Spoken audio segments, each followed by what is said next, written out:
Good afternoon, everyone. Welcome to the Kent City Council Committee of the Whole meeting. Today is Tuesday, April 13th, 2020. This is a remote meeting due to the COVID-19 health and safety requirements and by order of the governor. So I'd like to welcome anyone that is joining us on the Facebook City of Kent page, the YouTube Kent TV 21 channel, anyone that's listening in today or watching us via any other option. So welcome everyone. Kim, would you please call the roll? Thank you, Madam President. Council President Troutner. Here. Councilmember Boyce. Here. Councilmember Fincher. Here. Councilmember Kaur. Here. Councilmember Larmer. Here. Councilmember Michaud. Here. Councilmember Thomas. Here. Thank you. Thank you very much, Kim. Are there any changes to the agenda from councilor staff? No changes to the agenda, but just a heads up that we revised the agenda on Monday morning to add an executive session. So if you're using an older version, you might not see that, but there is an item for executive session.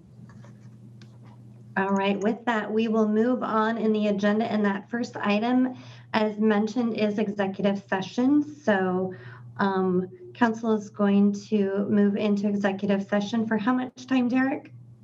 20 minutes, and Okay. we will extend if necessary. Okay, and then we will come back and join the rest of the meeting and start our department presentations at that point.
All right, welcome back, everyone. Council is back from executive session, so we will continue on with Committee of the Whole and the department presentations.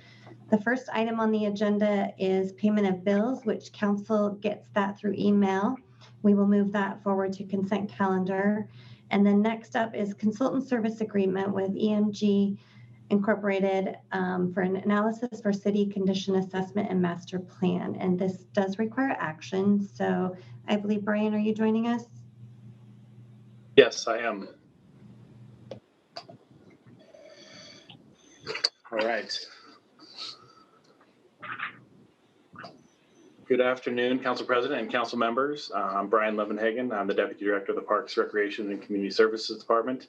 I have Nate Harper here today with me. He's the Interim Facility Superintendent. He's been doing a great job since Alex retired at the end of the year.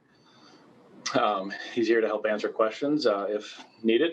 So today I'm asking for you to authorize the mayor to sign a consultant services agreement with EMG Incorporated, doing business as MENG analysis for facilities condition assessment and master plan. As you've seen over the past several years, the Parks Department has been systematically working on completing guiding planning documents for each of our divisions. We've completed plans for parks. We did a comprehensive program plan for recreation.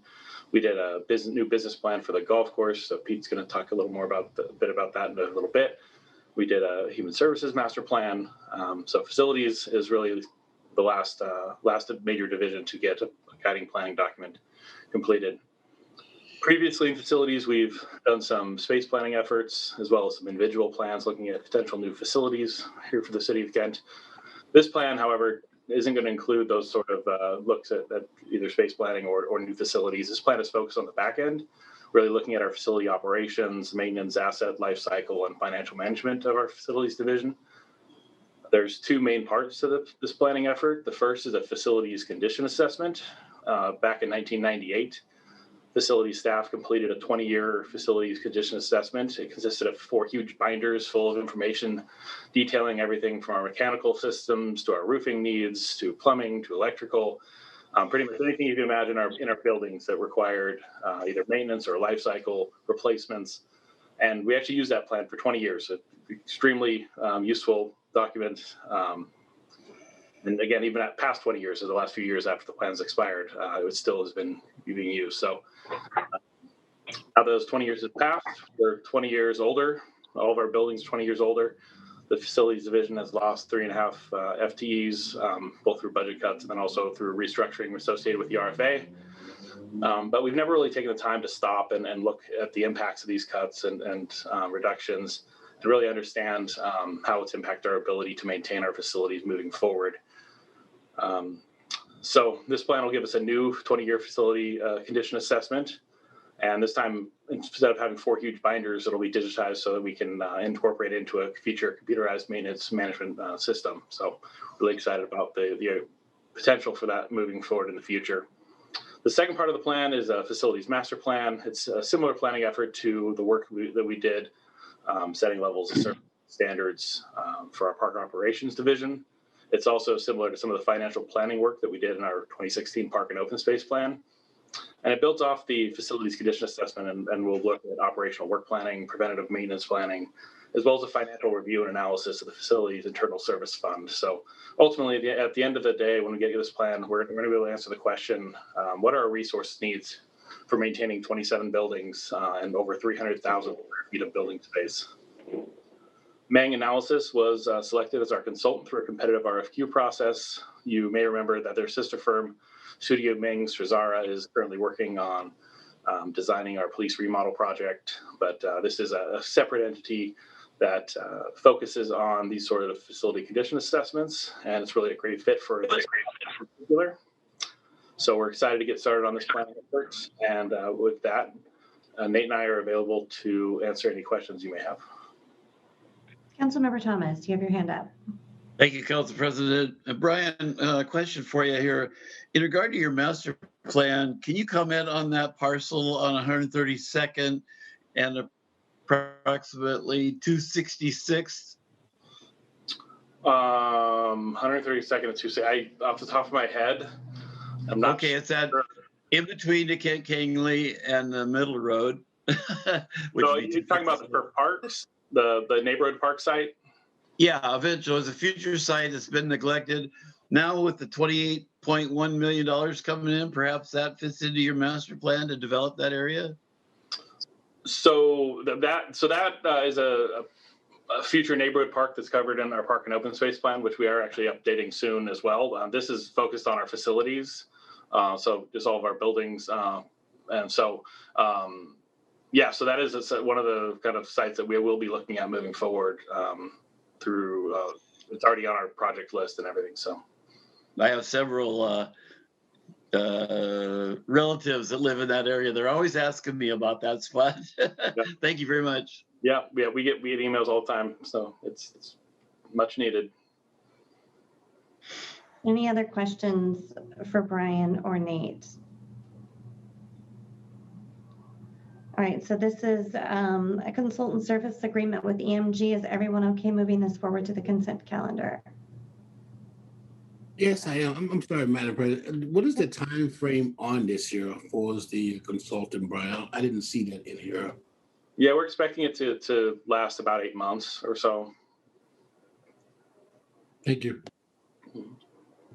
All right, so I'm seeing thumbs up. Everybody okay with this? All right, wonderful. Thank you very much. We'll move that forward to the consent calendar. Thank you.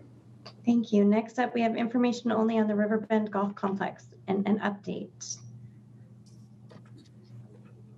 Good afternoon. I'm Pete Petersen, General Manager of the golf course. Thank you for the opportunity to present a little brief update of what's been going on with the golf complex the last year and a half. We can go to the next slide, please. Some of the challenges we faced in 2020 were we started the year with the third wettest January on record, followed by record rainfall in February, which flooded the golf course out on the west side of the Green River for 17 days. Then in March, COVID hit and we were shut down for 41 days until May 5th. Our driving range was closed for construction for 8 months.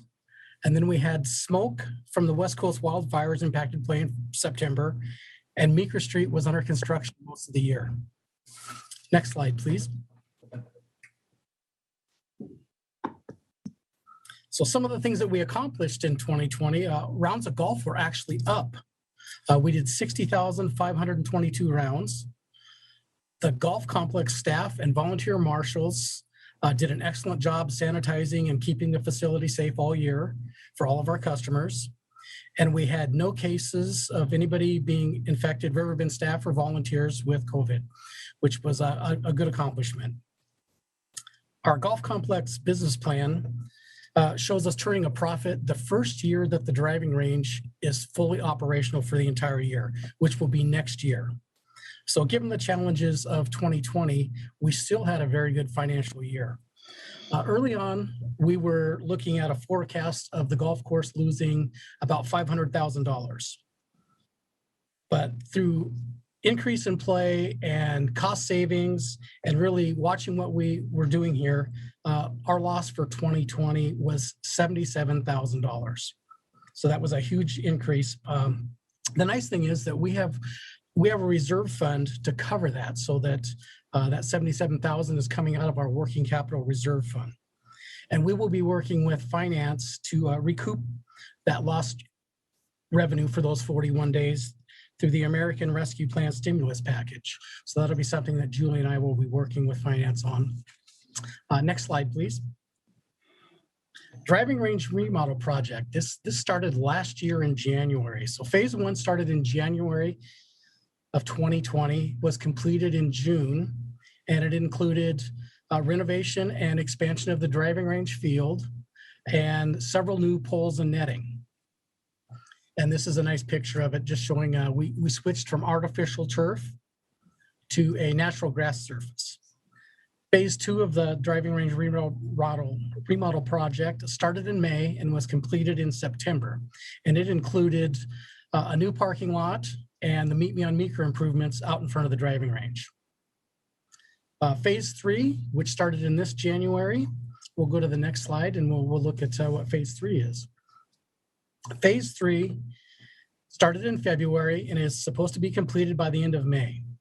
We're adding 14 new stalls, a new ball wash facility, new restrooms, remodeling the interior of the pro shop, 2 new entrances into the building, and then a new double door entrance from the pro shop area out to the range line, a takeout window for Half Lion to expand food and beverage service over to the driving range.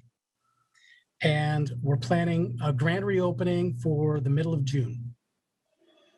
Next slide, please.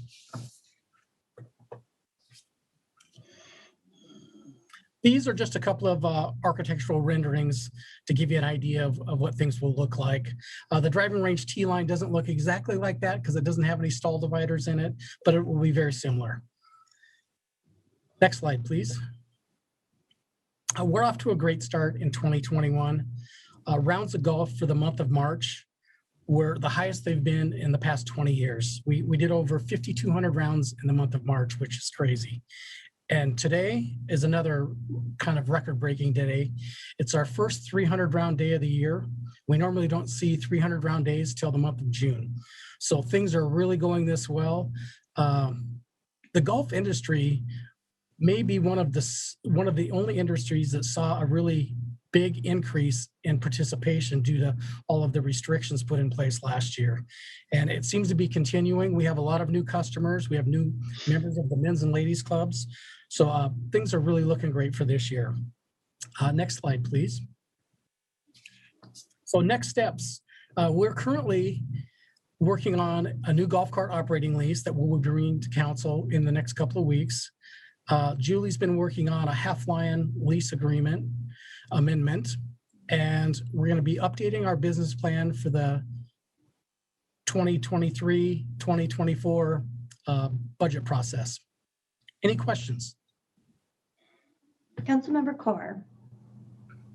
Thank you, Council President. Thank you, Pete, for that great presentation. My question is about the increase in number of,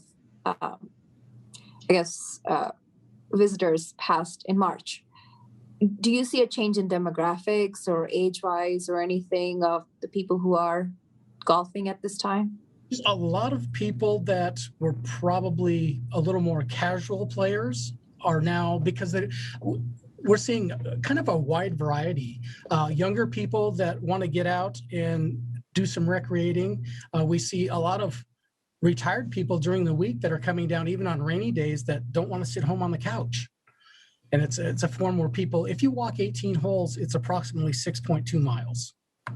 So, and the one nice thing about Riverbend is we have a very diverse clientele, probably the most diverse of any municipal golf course in Western Washington. Thank you. Councilmember Boyce.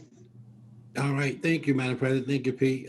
So true. I mean, I think last year I golfed probably 3 times, and already this year I already golfed 10 times this year. So I'm golfing on Thursday as well too. So you're right, it is beginning to pick up. Couple questions.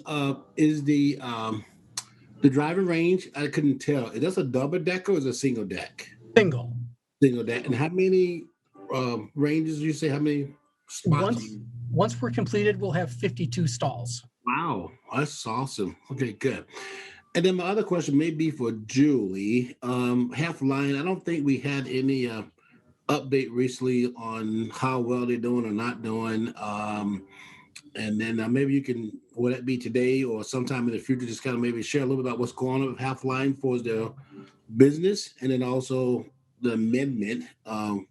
What did it look like? I think we're still on the contract. You're looking at expanding it a little bit more, or what's the thoughts around that, Julie? You're on mute, Julie. Thank you. Hi, Council President and Council. We're actually hoping to come in May. We've been negotiating a lease amendment for them for a while. I think what we keep trying to do is wait for a pause in what might happen, and the rules keep changing on us, so we keep going back and forth on what's happening.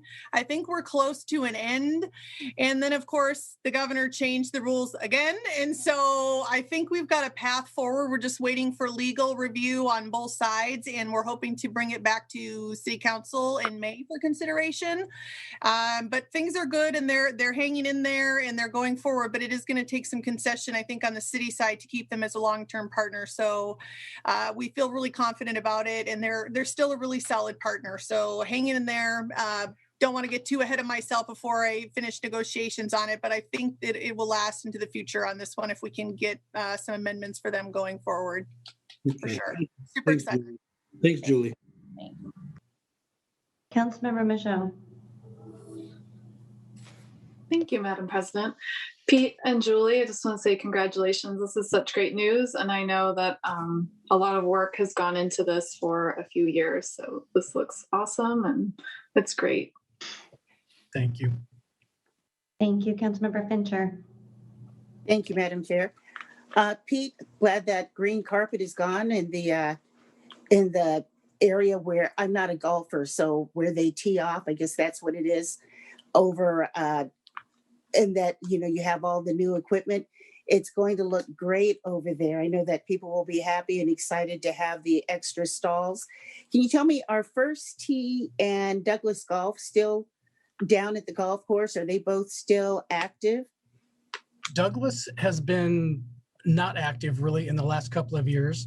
First Tee still utilizes tee times at the golf course, and we will be reaching out with them and coming up with some type of a new agreement for them to use the driving range facility if they're interested. Okay, thank you. Awesome. Any other questions or comments? One comment, Madam President. I would like to, as it get late in the summer, I think it'd be nice if all those council members would go out and do a golfing session. And Brenda, since you don't golf, you can drive the cart for us, you know. But I think that'd be fun to do. We go out and help support. So I would make sure work with Pete so we can do that. And I know Seth, when you got a strong golf game, so we'll make sure we get ready out there. And I think it'd be fun for us, the council member, to go out there and really help support that as well too. So can I get a thumbs up from everybody willing to do that? Oh, we'd love to have you out here. All right. Get you out there with the pros, and I'm gonna hold you to it. Thank I you. do want to use the golfing tees though, that driving range area. I'll do that. All right. Okay. I'm gonna hold you to it. Gosh, Bill, I wish I worked for bowling. 10 games. well, thank you very much for that presentation. I have to say I was at Half Lion for dinner last night, and it was great to see all the people coming off the course later in the evening with the sun out. So I really hope that this good news continues and that people take advantage of this good weather and get out there on the course, especially this weekend. Okay, moving on with department presentations, we have council action for a subscription agreement. Is it SPIDR Tech? Yes, ma'am. Greetings, everyone. Greetings, council members. Thank you for having me. The purpose of this proposal is to enter into a contract with the vendor SPIDR Tech to secure their services for the next 3 years. If this sounds familiar, sorry for that. I'm having technical difficulties. If this sounds familiar, the service had been funded in the 2020 budget specifically to further assist our abilities in community engagement, but due to COVID and such that the project was tabled at that time. The project never left our sights as a priority, and we're simply requesting a different funding source, respectfully requesting those funds come from our red light camera fund.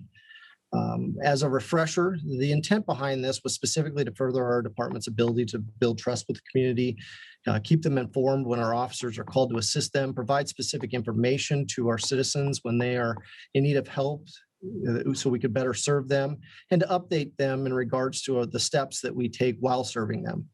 One of the complaints we commonly receive is that an officer didn't respond or nothing was done when they were called, and the service would help alleviate some of those perceived issues. So what is it? It essentially is broken down into 3 modules. It's tied into our computer-aided dispatch center and then also to our records management system. The first module, there are 3, is for patrol, And it serves the purpose of keeping those informed who call 911 for assistance, to essentially keep them in the loop. Comparing this process similar to what happens when you order a package from Amazon. When you buy something, you receive a text or an email receipt for your purchase.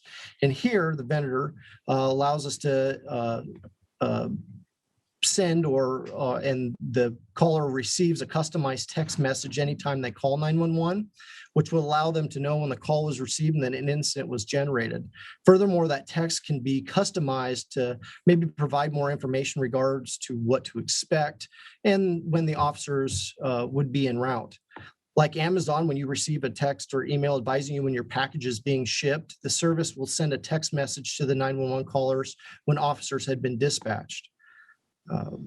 With Amazon, if a package is delayed, you'd receive an update. And here, if officers are diverted to a quote unquote more priority call, the 911 callers would receive a customized text updating them as such. And so they're not left wondering why an officer's response is taking so long. The system also has the ability to set up designated time frame. So if a call for service is still pending, an automated text would be sent to advise them that an officer had not yet been dispatched, but would be done so once one is available. This is another aspect where the department can customize specific texts or offer online reporting and a link to if their incident applies to that type of service, or offering other resources that they might not know about that could help them in a more prompt fashion.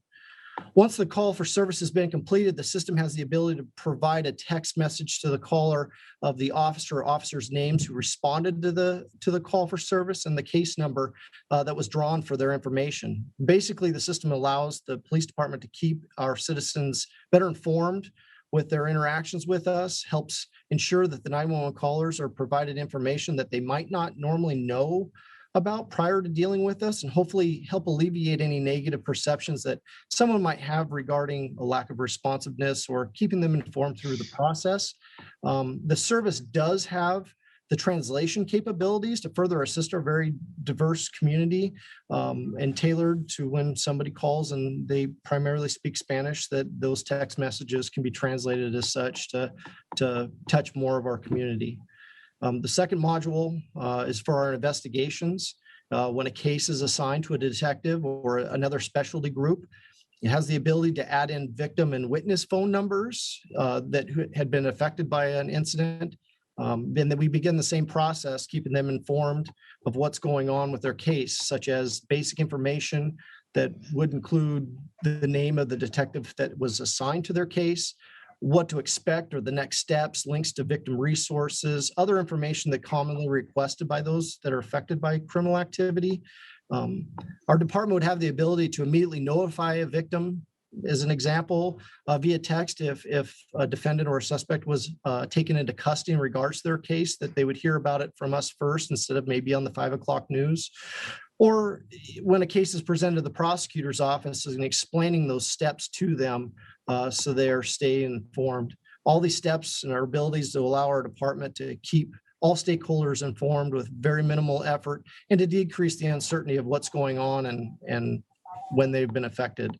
And the last module is an important one as well, and that's a survey function, which elicits and requests feedback from the community after they've been in contact with our department. These surveys can be customized to ask questions and receive feedback from the public, which can help identify our blind spots regarding the services that we provide and also assist with showing the great work that our officers are doing in the public. We've put this vendor in contact with our city's IT department and the IT department from Valleycom or our dispatch center, and nothing was found that would be considered a hangup or preventing this service from being integrated into the current systems that we are currently operating under. They're more detailed information on their website at spidertech.com if you so choose to look at that. And like we said at the beginning of this presentation, that this program was funded in the 2020 budget, was tabled, but we are now respectfully requesting funds come out of the Red Light Camera Fund. And that's basically the summary or proposal, and I can open up the floor if there are any questions. Great, thank you, Commander Johnson. Questions, and I will start with Councilmember Larmer, followed by Boyce, then Michaud and Fincher. Thank you, Council President. Commander Johnson, So you've vetted it through the sort of like the systems integration is green lighted. So when would citizens potentially see this enacted if we were to approve it tonight? I've been told that the integration, depending on the hurdles that they have to go through, is usually about a 6-week period to get everything up and running. The first part would be the patrol module. So we'd be reaching out directly to those that call 911. The integration with the RMS function or the investigative function would take a little bit longer due to other things that I'm not very skilled in to talk about. And then the survey function is something that could be a tiered module that could be placed in there. And it could be actually implemented at the same time that the patrol function is implemented. Great, thank you. Councilmember Boyce. Thank you, Commander Johnson. Really appreciate you taking time out to present that. I really, really like the survey piece. I think that is really key. That's all about process improvement, right? So that's really good. Are there any other agency using a particular software now that you guys are aware of for lesson learned as we go forward with this, yes, sir? This vendor is out of the state of California. I have been made aware through them that Seattle Police Department right now are running a pilot program in regards to their services. I don't know exactly what modules that they're utilizing right now, but that's the closest one that I know of here in the state of Washington. I've also heard rumors, and I have not confirmed that Everett PD was also involved. But that's great. It might, if you have the time, right, it might be nice just to kind of maybe reach out. I mean, I think, as you implement these type of things, there's always people who already implement them. They can learn from that. They really help us with the implementation. So just something to think about as you go forward. I think it's really, really a slick tool. And like I say, I really like and appreciate the survey piece. I think that's really the key to all this here, really, for us getting customer feedback back. So thanks for your time. Thank you, sir. Councilmember Michaud. Thank you, Council President. Councilmember Boyce stole my question, but no, I think that this is a great thing, especially following up. I know a lot of times people are like, what happened? Or they'll say the police didn't show up, and then you have to email people to find out they really did. So I think that this is really great, and hopefully it works out well for us. Councilmember Fincher. Thank you. So Commander Johnson, you mentioned the translation services. Does this tie into a language bank, or how many are we limited as to the number of languages that translation can be in, or that won't be an issue for us? From what the vendor has told me, and I apologize, I came into this project at the 11th hour last month, but that question was asked of the vendor, and what I was told is we have X amount of languages that we have with the subscription, but any language that is out there that they have professional translators that we can up and integrate whatever language that we need for our community. If that makes sense. Yes. So was that number, the X amount, do you happen to recall? Was that closer to 5 or closer to 50? Closer to 5. Okay. And the report, so you guys will be able to see it. The reporting party will be able to see it. Would I be able to call up and look at it, or my neighbor next door? In regards to the text message that happened. Sorry, ma'am. Are you referring to the text message that's sent to the 911 callers? Well, the text message, the whole bit, what the 911 caller sees, what the report back to the individual sees, or I'm just thinking about privacy issues, and I know it's supposed to help with public records. That was in the notes, but I was wondering about the privacy of the calls also. I know some of that is public record anyway, but what would the neighbor be able to just call up and find out? The texts that are sent out are customized by the police department, and they're sent out specifically to anybody who calls 911 in regards to that specific incident. If you're referring to the victims and witnesses, that information, those customized texts are sent directly to the victims and witnesses. If you're referring to public disclosure requests, I'd have to get back to you in regards to answering that question. I don't have that at this time, and I'm sorry. Okay. So the victim and witness information, would would there be some sort of wall there, or at some point I make a public records request? Is there any sort of redaction that goes on? Does it still go through a person, or what's the process there? I wish I had an ability to show you an example of the text that is sent out, and it's essentially a basic information that doesn't have any personal information in it other than potentially the cell phone number. But I'd have to get back to you in regards to that. Okay. Pat, do you have something you want to add? Yeah, just real quick, I just note that if there are records retained by the city on this, they'll be subject to typical public records laws. So if we can make redactions, we will. I think it's just same rules and regs that would apply to police reports would apply to this type of system. Okay, thank you. Yep. Thanks, Pat. Any other questions or comments on this? All right, so I heard lots of good comments. So this is for the subscription agreement with SPIDR Tech. Everyone okay moving this forward to consent? All right, awesome. We will move that forward to the consent calendar. Thank you, Commander Johnson. Thank you. Okay, next item on the agenda is an ordinance amending Title VI of the Kent City Code relating to street banner provisions. This also require.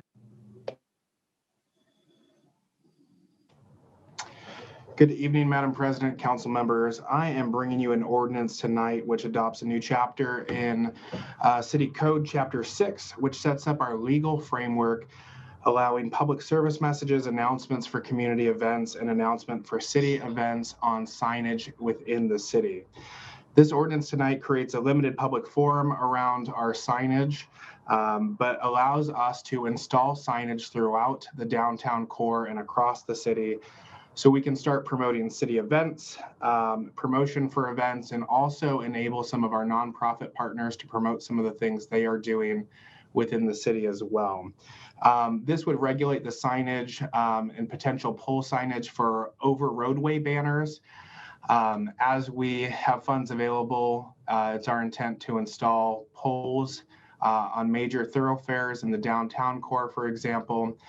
It also would regulate vertical pole banners that we have on light poles and poles in the downtown core. It would allow public art to be displayed on those poles, as well as public service announcements and promotional announcements as well. And it will also regulate the messaging that goes on digital reader boards, like the new ones that are being installed at 4th and Willis at the roundabout. So this new addition to code essentially lays out the framework for us and says what's acceptable and non-acceptable. Obviously, things on the non-acceptable list is business promotions, sales of items, products, or services, campaign-related messaging, political messaging, any sort of hate speech is regulated through this. But this provides us the framework and allows us to start thinking about advertising again on vertical pole banners, over roadway banners, and digital messaging billboards. So this sets up the framework. There will be a company city policy that will be developed to go with it. If council chooses to adopt this ordinance, it would take effect June 1 of this year. And so we bring it before you today, and I'm happy to answer questions, Madam President. Great, thank you. I'm going to start with Councilmember Thomas. Yes, thank you, Council President. So Bailey, am I hearing right? So campaign signage is okay. It's just not okay on public poles, for example, public property. But what about city right-of-ways? Correct, council member. So this does not impact signage that can be displayed in public right-of-ways. This code simply regulates potential signage on city resources. So for example, light poles, utility poles, and then we will be installing poles that will allow for over roadway signage. I don't know if you've seen the ones in downtown Auburn that announce like the Veterans Day Parade and things like that. So this regulates that, and it specifically says we won't allow campaign messaging or opposition for or against candidates or political parties on those types of structures. So were there restrictions, Bailey, on those across the street signs before? I remember something years ago and I don't remember the exact verbiage on it, but it seemed like they weren't allowed for a reason of one kind or another. Yeah, so we currently don't have the over roadway banner poles, but we do have overpass signage, and we have typically disallowed overpass signage unless it's the city doing it for city purposes. So the overpass signage we have up now is around COVID-19 messaging, directing residents to our COVID-19 page on our website, and we felt that justified, public health messaging justified doing overpass signage. We typically don't do that. Simply the staff time to put it up and then regulate that. But this would be additionally installation of poles, for example, down 4th. If the city ever had funds available and wanted to install poles down 4th or down Central or across Meeker, then we would allow for that type of signage over the roadway as long as it falls within city code. Follow up, Madam President. So in old time pictures, you see some banners across the road, and I think the fire department put some up. I may be wrong on this too, but for the fireworks, the no fireworks allowed thing, it seemed like there was something there too, but I don't know if you recall any of this stuff or not. But I know I'm aware of the ones in Auburn, and they look pretty good. I guess one other concern, if I can, is between buildings. If it were okay, for example, to go between what was Ben Franklin and what was Penny's on Meeker Street, a banner of some kind of for sale for cornucopia, for example, or whatever, would that be allowed? Without poles, in other words? So this does not regulate private property installation. My understanding is it probably wouldn't be allowed, particularly as we get these poles installed. But for nonprofit organizations like the Lions, for example, who put on cornucopia, there is a carve out in this code that allows us to partner with nonprofit organizations to hang those banners for them. Okay. This specifically regulates city assets. Right. City poles, light poles, public utilities, that nature. Yeah, I was just thinking between buildings sometimes, like, cornucopia, nonprofit, but not put up perhaps by the city, but the Lions Club. I guess that's okay then if those building owners okayed it. From my understanding, if it were on their building, yes. If it obstructed the roadway, we'd probably have a different problem. Right. You got a certain height, I know that you've got to worry about. Okay, thanks, Bailey. Councilmember Larmer. Sure, thanks. So Bailey, could you tell me a little bit more about the nonprofits? I didn't see in here how do we specify, or where do we choose? I mean, cornucopia, and that comes to mind, but what if a nonprofit wants to put something up on a city pole that doesn't specifically pertain to city business? I guess, where do we draw that line between what is, something we would advertise for a nonprofit and what something we wouldn't? Yeah, that's a great question, council member. So in the code, it actually calls out our prioritization of who is approved, and I'm looking down at it, so give me just a second here. But it calls out our prioritization and how we make that determination. Promotions for community events located in the city of Kent and sponsored by the city and or a Kent-based nonprofit. Promotions for events at city-owned facilities and public service messages. And then there's a prioritization piece in here. Here we go, right here. What page are you looking at? So on the ordinance, it's page 8, which says priority 1 is for emergency notifications and for the city of Kent, our departments, programs, committees, and events, and tenants at city-owned facilities. Priority 2 would be designated for special districts, utilities, and community-based nonprofit organizations serving in the city. And priority 3 is other public service messages. And it also goes on in code to talk about when it says community organizations, it's defined in the recitals under definitions. City-sponsored means an organization that receives funding from the city, has a contractual relationship with the city, receives in-kind services from city staff, or the city of Kent is a member of the applying organization. So for Okay. example, the Kent Downtown Partnership, for example, we are a member of that organization and they would receive priority and preference. So I think one thing I'm thinking about is like, we have a farmer's market downtown by the Lions. And then up on East Hill, we have a farmer's market that's put on by Living Well Kent. Both are nonprofits serving the city. I just want to make sure we're staying within a situation where we are saying yes or no fairly, Oh, absolutely. So the one thing I would note, council member, is one of the things this code does is it gives us a little bit of flexibility to create. The code says that the communications department will create policy that goes along with this code. So this code gives us the basic framework. We're going to create a policy that goes in place too, which will obviously be public, public document and public information that helps us kind of fine tune and narrow this down a little bit, but it'll be a uniformity standard. So we want to make sure that we're supporting our community partners equally and promoting the good work they do in the city, frankly. Okay, great. Yeah, I look forward to seeing that policy. Thank you. Absolutely. Thank you, Councilmember. Councilmember Boyce. Thank you, Madam President. This is really a good thing. I go to Issaquah a lot because my son lived there. You got to drive down Front Street. You got a nice little banner to see where it's Salmon Day and all those type things right there. That's what I visualize. The gateway come to Kent, right? Where it's at Meeker Street or downtown by where Bowen Scarf, where we could put banners up, where we Art Commission, International Festival, the farm that Councilmember Larmer talked about, cornucopia days, right? So I mean, that's how we begin to tell our story and get people to come to Kent and stay to Kent and to be to Kent. So I think it's a good thing. I'm looking forward to it. And I think also Councilmember Larmer mentioned about the policy, right? So I think, look forward to seeing that so we can kind of, make sure we're all on the same page.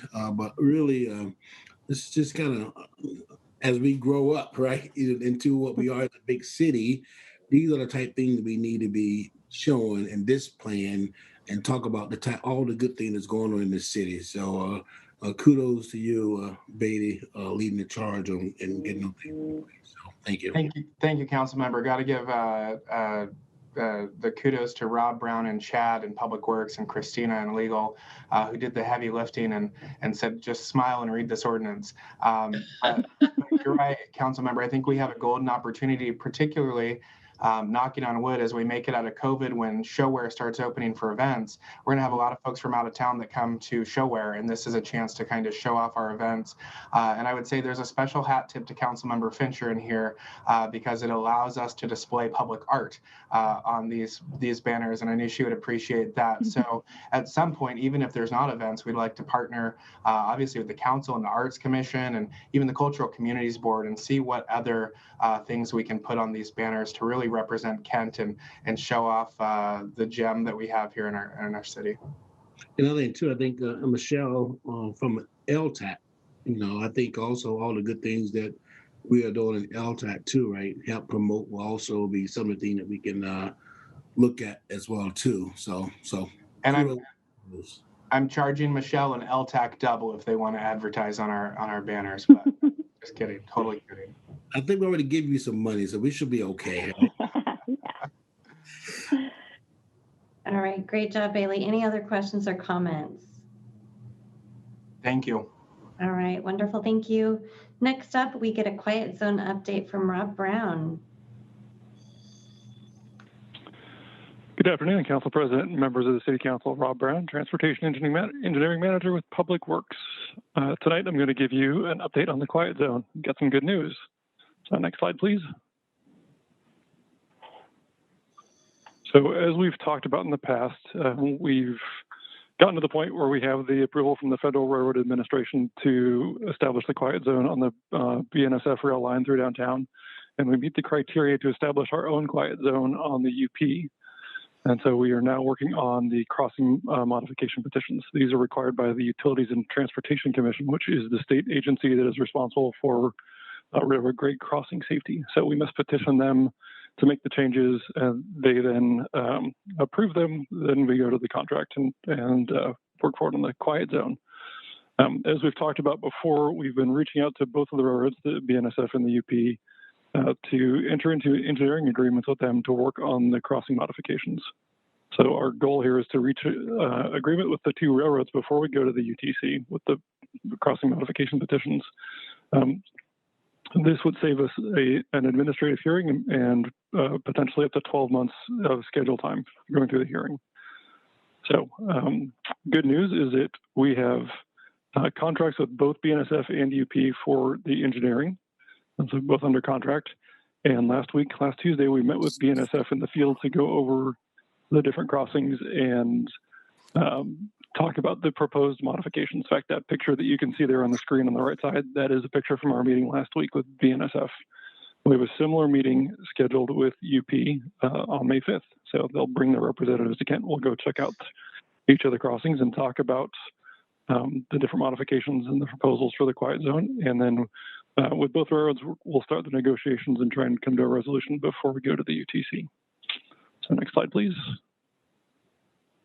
Just to update on the next steps, we are continuing to work with the railroads on the crossing modifications. We hope that will take just a couple months, and then we will then submit those modifications to the Utilities and Transportation Commission for their approval. If we can reach that agreement with the railroads, it takes about 2 months to get through the UTC process and get those petitions approved. And again, if for some reason we can't reach an agreement with either one of the railroads, it then goes to an administrative hearing, which is about 12 months additional time. Following the UTC approval, we'll go to the construction, develop the construction documents for the construction projects to make this crossing modifications. Then we go to construction. We issue a formal document called the Notice of Establishment. The quiet zone is established, and then we have the maintenance of those crossing modification devices that we will need to do to keep the quiet zone. So next slide, just to go through the schedule really quickly. You've seen the schedule before. We're actually on the second line down, which may be difficult to see, but this is coordinate grade crossing modifications with the railroads. You can see we've highlighted April 2021. Under our minimum time frame, we assume this will take about 6 months. Maximum time frame, 10 months. So just a little bit longer than the end of the calendar year. And following that, we go to the Utilities and Transportation Commission, 2 to 3 months if we can reach an agreement, 12 to 15 months if we have to go through the whole hearing process. And then the other work items that we've talked about before, prepare the construction documents, construct the project, send our notice of establishment, and establish the quiet zone. So with that, I will be happy to answer any questions.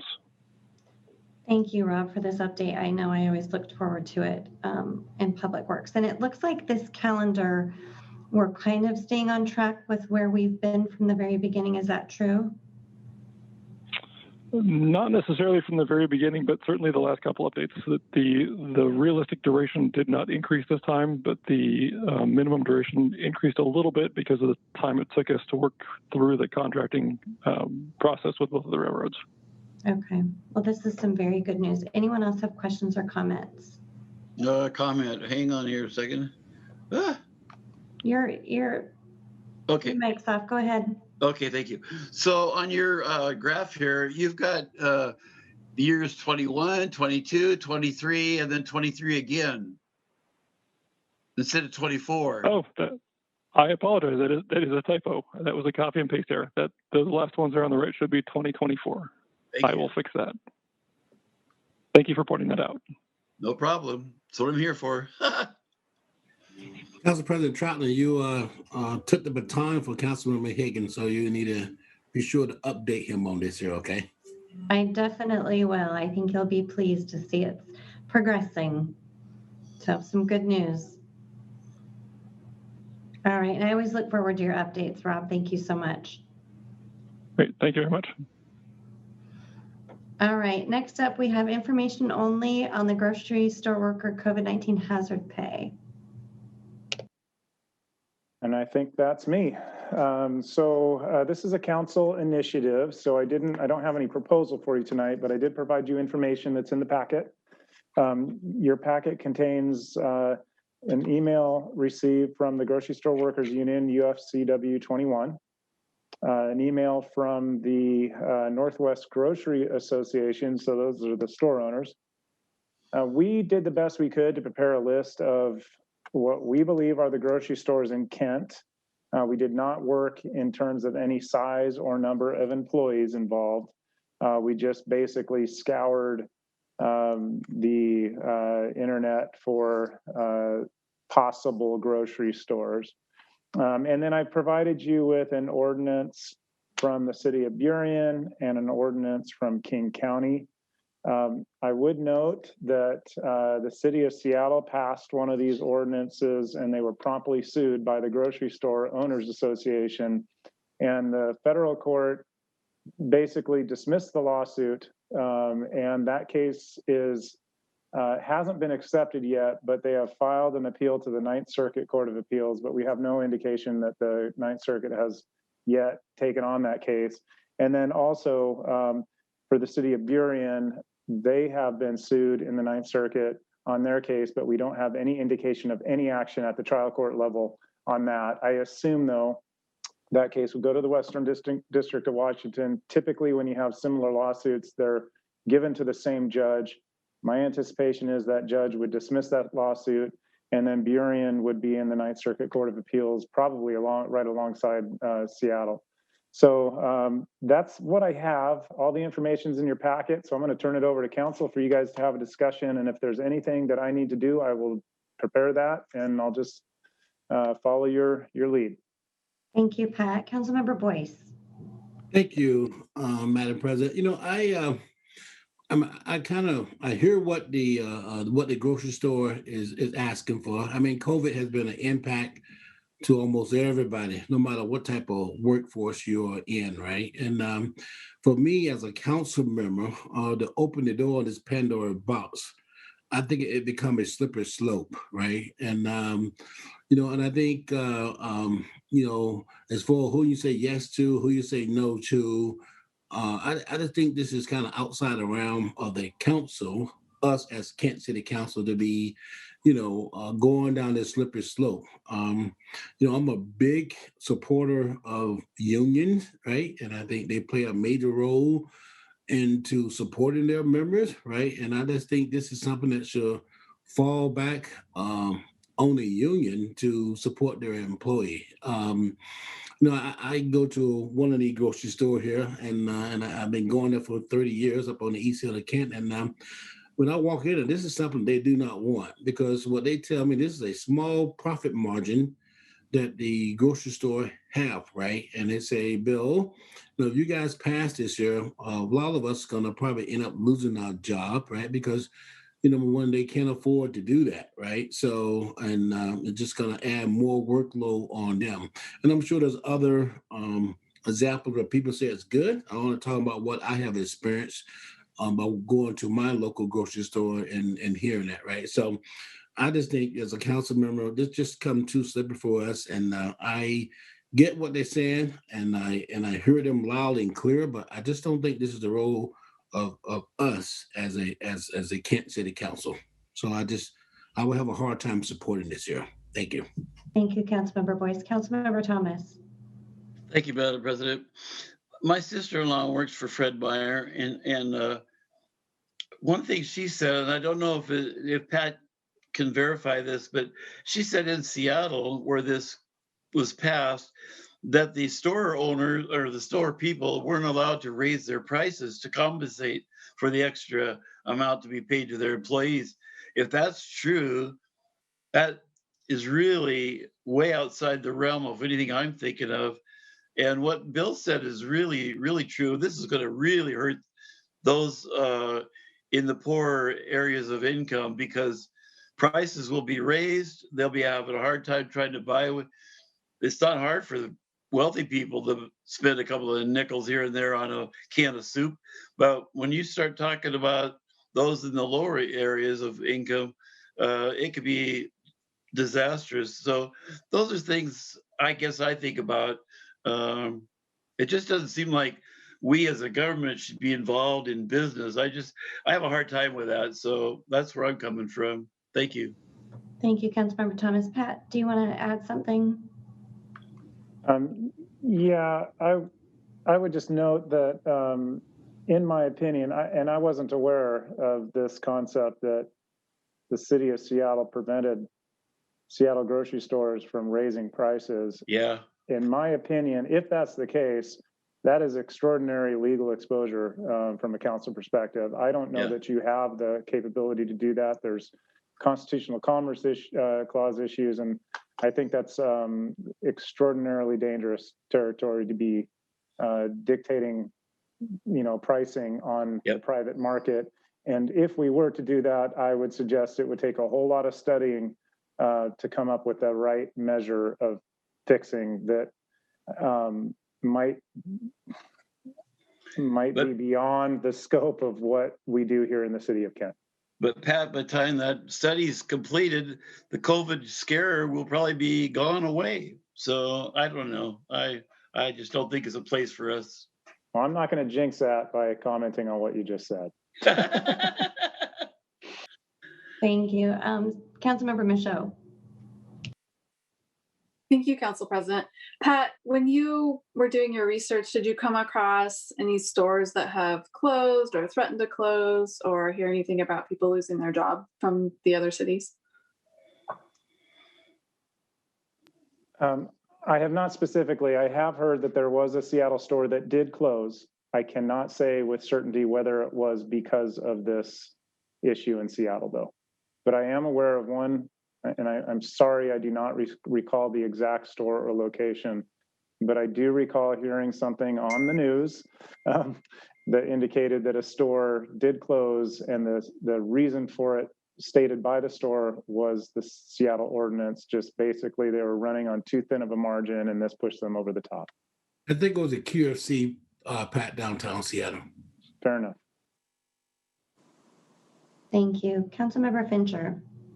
Thank you. Pat, do you have any idea why this wouldn't be an issue with the union? I would, like Councilmember Boyce, I would figure that this is something that unions do, in bargaining for pay. That was one question. Then the other question was, is this across the board? I'm thinking about like the small little grocery store downtown Meeker, the small ones also. Is this across the board? Okay, so the two questions, I'm going to answer the second one first. In the city of Seattle and in King County and Burien, their ordinances target larger stores with a certain amount of square footage or a certain number of employees. Yeah, 50, I think. All right, so that's the answer to that. The second question is, would it be an issue for the union? And I would say that traditionally, absolutely. Unions bargain wages. I don't, to be honest with you, with the exception of minimum wage acts, that some cities have engaged in, I'm not aware of too many cities that take any action to affect the wages of employees in private business. Derek Matheson. Thank you, Madam President. Councilmember Kaur had to connect by telephone and doesn't have the ability to raise her hand. So I'm just letting you know that she would like to speak as well. Councilmember Kaur, do you want to speak now? Yes, thank you, Council President. Thank you, Derek.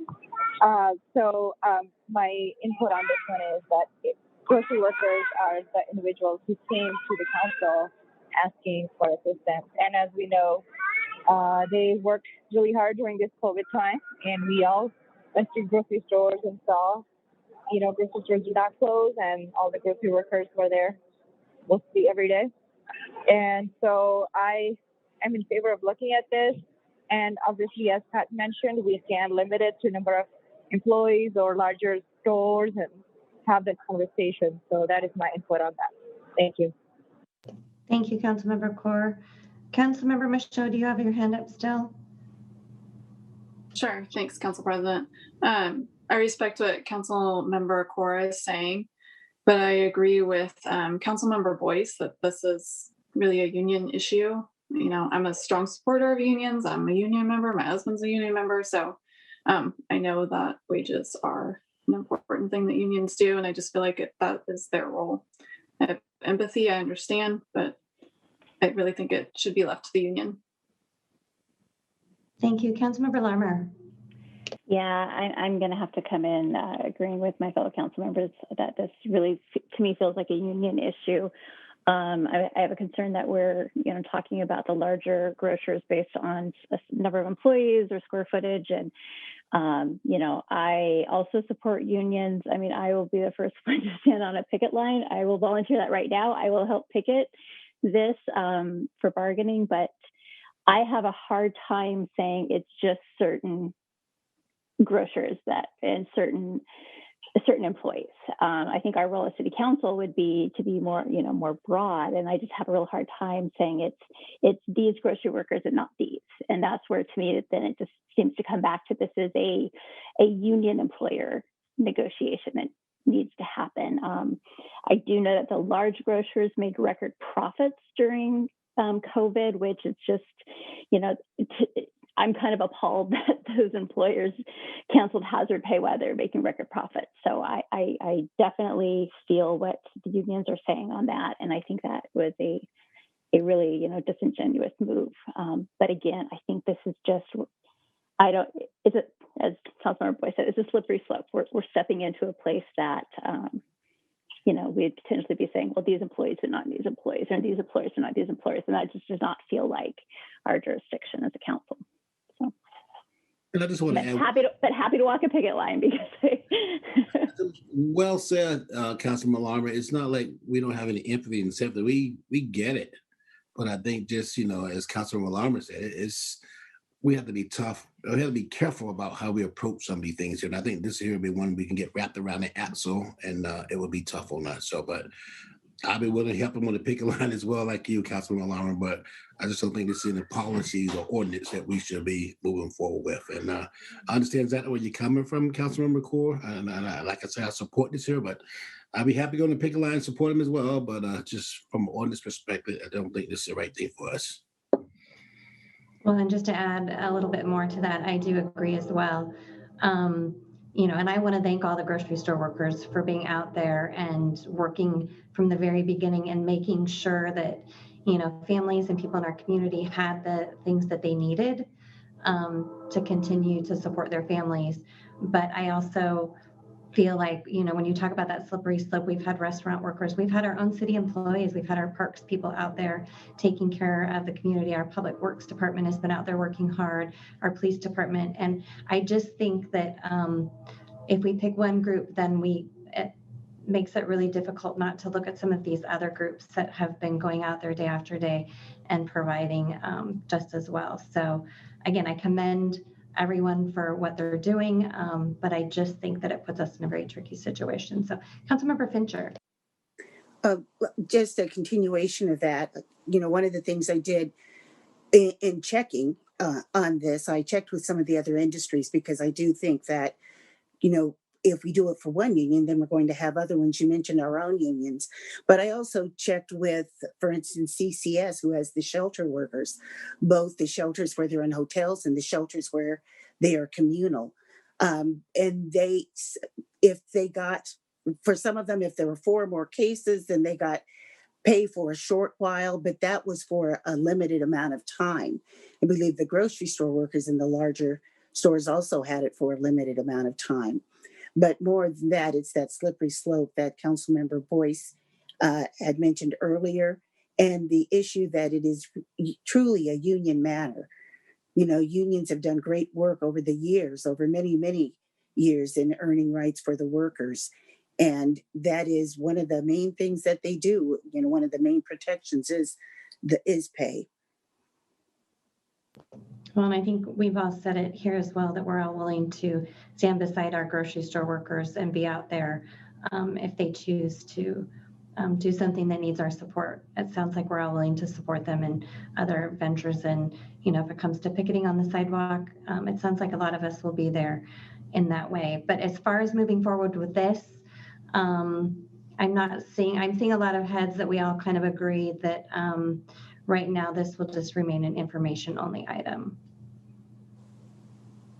So, okay, anybody else have any last comments or questions? All right, we will move on to the next item, which is the resolution regarding the council bylaws, rules, and procedures. And Pat Fitzpatrick again. All right, if you're not sick of me yet, you probably will be soon. I'm going to just go through this section by section here. There's not much to talk about. What I did in the document that is in the council packet is I made sure I highlighted every new change from last session is in yellow. So I'm just going to talk about, and a lot of those sections in yellow are just repeats throughout the document. I'm just going to talk about the things in yellow. I'm not going to go through all the changes from last time. So this might go faster than before. So let us know what page as you go through this so we can keep up. I will do that. So I'm going to direct you to packet page 99, which is page number 1 of the council bylaws. I basically made a really significant change here and changed a word from elected to selected. So I know that's a big one there. Don't think there's going to be anything to talk about on that. So the next change is much more substantive, and that's on packet page 102, page 4 of the bylaws. And this addresses the ability of council to attend your meetings remotely. And so this is what this information I gathered from the conversation at the meeting. So if there's anything you want to change in here, I certainly can do that. I just want to, I have 2 sections to talk about. There's section 1 and section 2. And I just want to note, I'm only going to talk about this section once, but it will apply to council meetings, the council workshops, and committee meetings. Because it was recognized at the last meeting that if you're gone, for example, on a Tuesday, you're going to miss both your committee meeting and your council meeting or the council workshop. So this section that we're going to talk about is repeated in those 3 spaces, those 3 areas where you guys are going to have regular meetings: the council meeting, the committee meeting, and the workshop. So what this does is it allows the remote attendance of council members, and this is assuming COVID is over and you are all meeting in person. This would allow council members to attend a meeting remotely on 3 occasions per calendar year, except that if there is somebody with a major medical issue and they still have the capacity to participate in the meeting, but they can't physically attend, this would allow them to attend other meetings remotely on an as-needed basis. So 3 meetings per calendar year, plus if you have, a medical issue and that's in section 1A on that page 102. You would be required to give the council president and the city clerk at least 3 days advance notice. And that is to ensure that we have technology set up to handle this. And this might become something so regular that it's not totally necessary, but for now we need to have that notice to ensure that everybody's on the same page. In section C, it just states that the remote attendance has to be noted on the record during the council meeting, and that way it will be put into the minutes. And so you will have attended, you would just have attended remotely. And then in section D, it notes that a maximum of 2 council members can attend remotely at any one meeting. Thus you'll have at least 5 council members physically present in the building at the meeting. Unless, of course, there is a 3rd council member who has a medical issue or something that prevents them from physically coming to the meeting. And then E is a real important one, and that basically puts the onus on the council member to ensure that your router at home is working, that you've got your battery charged up on your computer, that you have done everything you need to do on your end to make sure that you can actually attend the meeting remotely. If you try to attend and it turns out your internet is down, that's at your risk. And if you're only able to observe but not participate in the meeting, then that would be counted as an absence. So that's just really important. What we don't want to do is put ourselves in a situation where we're having meeting delays because somebody's internet isn't working or their router is fidgety or something to that effect. So it's going to be your responsibility from your home or wherever you are to make sure that you have the technological capability to get into the meeting, and also that you have all the materials at your access as if you were in attendance at the meeting. So that is the remote attendance post-COVID remote attendance for council meetings. I don't know if you want to stop there and ask questions or comment on that piece. Yeah, Pat, if you don't mind, Councilmember Larmer has her hand raised. Sounds good. Thank you. Pat, question. I'm trying to skim ahead. When this paragraph is dropped into the section on committee meetings, does that 2-person change to 1 person? I think we talked about how many council members could be remote on a committee. Absolutely, it does. Okay. Yep. Thank you. Because we need to have a quorum and yes, exactly. Okay, so it's 2 in all cases except for the committee, which is 1. Except, let me just check because I think I accounted for the fact that that the committee Operations and Public Safety Committee is a committee of everyone. So just let me go forward here and just make sure.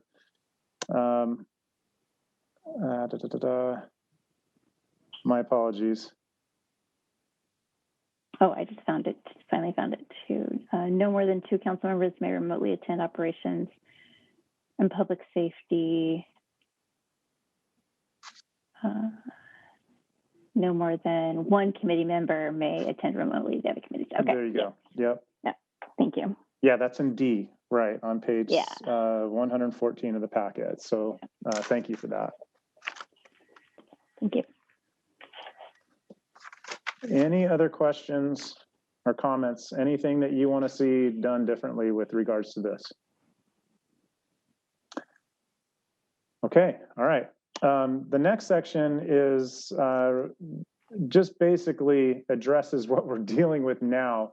We really didn't have we had some semblance of authority to have meetings during an emergency remotely, but I just needed to tighten up that language. And so section 2, which is on page 103 or page 103 of your packet and page 5 of the bylaws. Section 2 just addresses what we're currently doing. It just formalizes what we're currently doing a little bit better than over the current language that we have in that regard. So just acknowledges that when there is a declared emergency, y'all can meet remotely, and we have to provide for remote attendance of the public. So any questions on that? All right. The next one is on page 12.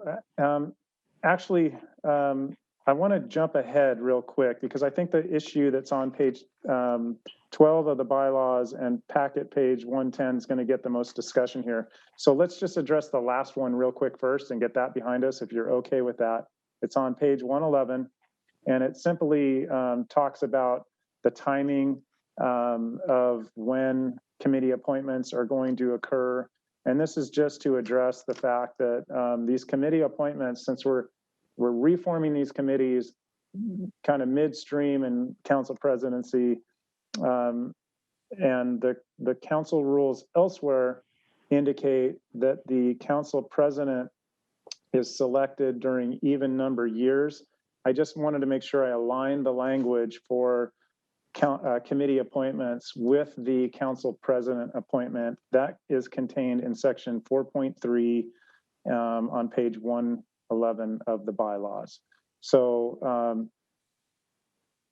so within 8 weeks of the passage of this resolution, and there'll be council committee appointments. And then after that, during the month of January of even number years, that's when new council committee appointments will occur. And that aligns with the fact that the council president is selected in the month of January on even number years. And it's traditionally been the council president's role and authority to appoint committee members, and that is maintained with this current iteration of these rules. So are there any questions on that?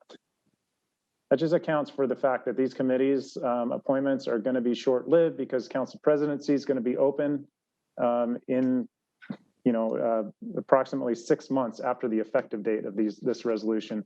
It just gets us on track with the appointment to committees, and it aligns it with the appointment of the council president. Question, Pat, do Yeah. we need to specify that like the newly elected president? Because I mean, if we meet the second week of January, there's going to be a period in January where there's two presidents in 1 month.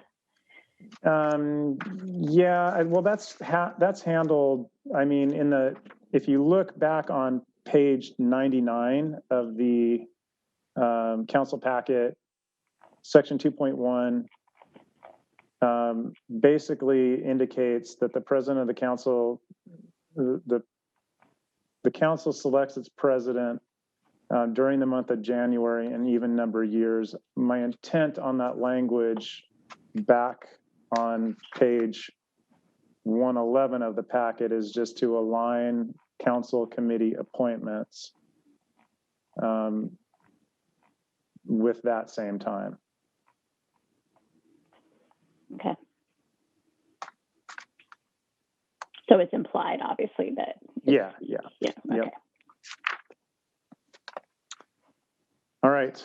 So moving on to page 110 of the packet and 12 of the council bylaws. This is a section that I put in there at the council's request that changed the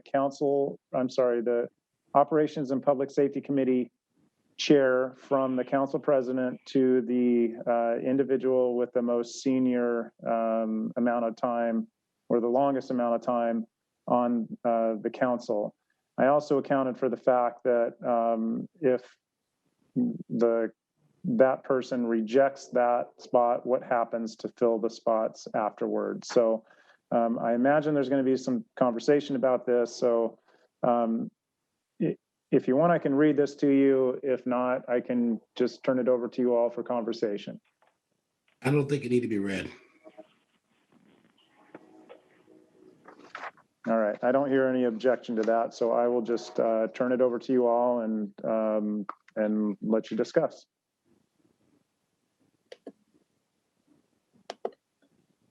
Councilmember Boyce. Wait. Councilmember Thomas had his hand up first, Madam Oh, President. I'm sorry, Councilmember Thomas. Thank you, Bill. Thank you, Council President. After going home after 2 weeks ago, it became very apparent that this resolution is very divisive in nature.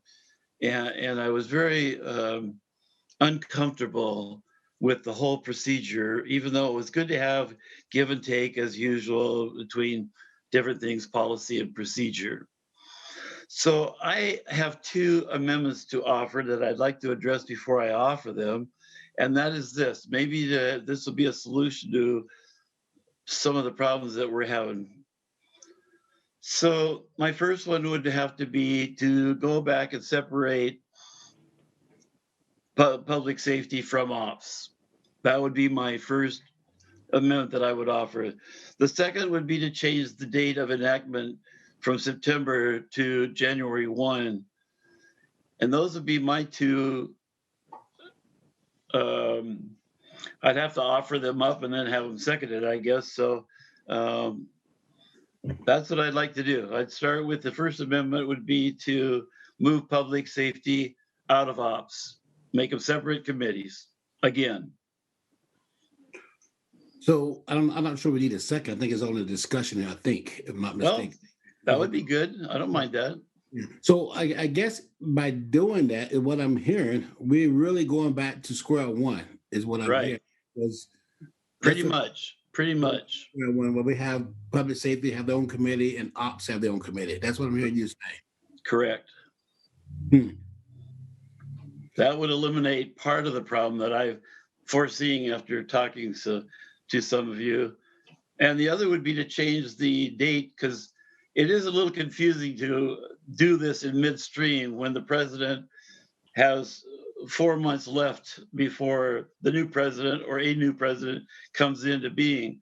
And then we would start a whole new process that, Bill and I have lived through this before, and Tony, and Marley, I guess, too.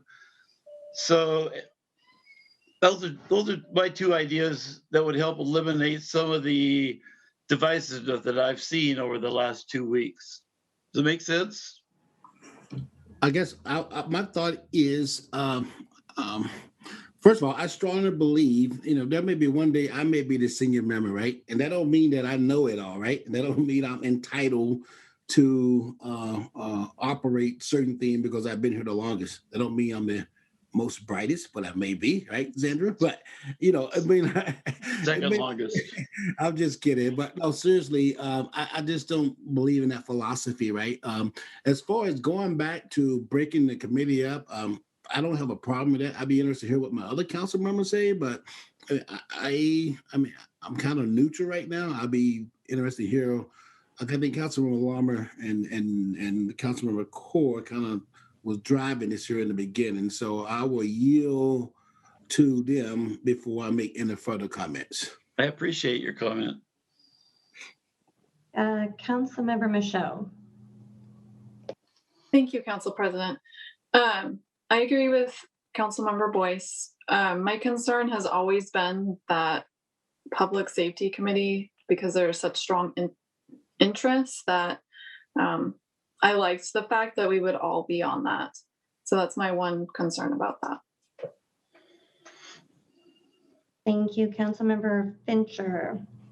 Thank you. 2 comments. 1, public safety is a concern to all of us, so that I would still like that one to be a committee of 7. And 2, I do not want to push it back to January. Some of us wanted committees and we wanted them sooner rather than later. And pushing it back to January delays it even 4 months further than it is now. Councilmember Larmer. Yeah, so I agree with Council Member Fincher. We're delaying enough, so I would not support a further delay on getting these up and running.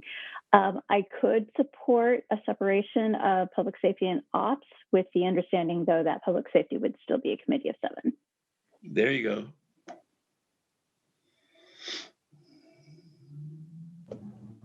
Councilmember Thomas, you have your hand up. Did you have anything else to add? No, I could live with that. There's nothing wrong, and there's no problem with having a committee of 7 or 5 or whatever. Councilmember Boyce. Yeah, number one, I'm Brendan, Councilman Fincher and Larmer. I think we need to stay with September. I know Councilman Core is not on the call, but I know she was really wanted to start in June, right? So I would speak for her that I think we should start in September, number one, okay? Number 2 is, I think from a public safety perspective, I mean, there's so much going on, right, in the world today, and I know Chief Padilla is really trying to put things in place, with his policy and procedure. I think all of us need to be part of that, right? And I also feel like ops, right? That is really the money, right? And that's what we are elected for the budget, right? And those 2 things to me, they kind of go hand in hand. I don't know what you, Councilman Larmer, might have been the one that suggested, I can't remember who suggested put those 2 together, but I will lean towards number 1. Let's stay with September. I will leave at number 2.